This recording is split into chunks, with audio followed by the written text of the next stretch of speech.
তোমরা যারা সিংহের গর্জন শুনেছ, তোমরা যারা বাঘের হুঙ্কার শুনেছ, তোমরা এখন পর্যন্ত চরমরাই পীর সাহেবের হুঙ্কার দেখতে পারো না।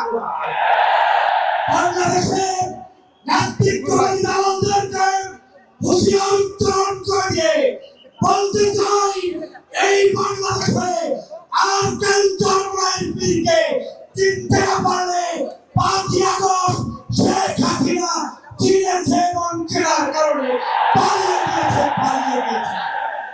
অতএব এই দেশের ইসলামের বিরুদ্ধে ষড়যন্ত্রকারীরা হুঁশিয়ার হয়ে যাও। ইসলামী আন্দোলন বাংলাদেশ পক্ষে বাংলাদেশের কোন ইসলাম বিরোধী কর্মকাণ্ড চলতে দেওয়া যাবে না। এই বাংলাদেশ ইসলামের বাংলাদেশ, এই বাংলাদেশ কলেমার বাংলাদেশ।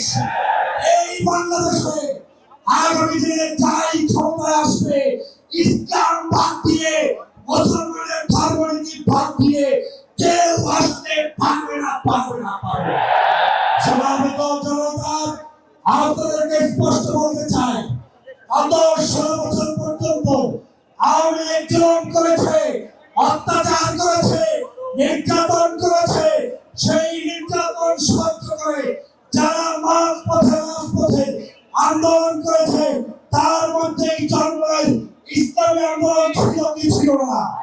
যদি থেকে থাকে সমাবেত জনতাকে উচ্চারণ দিয়ে বলতে হবে, আগামী বাংলাদেশ কি ইসলামের বাংলাদেশ চান?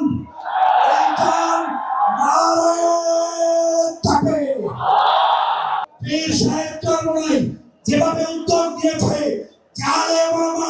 সে যে মাসলাকের হোক, যে তরিকার হোক, যে আন্দোলনের হোক, সবাই মিলে কাঁধে কাঁধ মিলিয়ে বাংলাদেশের আগামী নির্বাচনে ইসলামের সপক্ষের শক্তিকে ভোট দিয়ে কারা নির্বাচিত করতে চান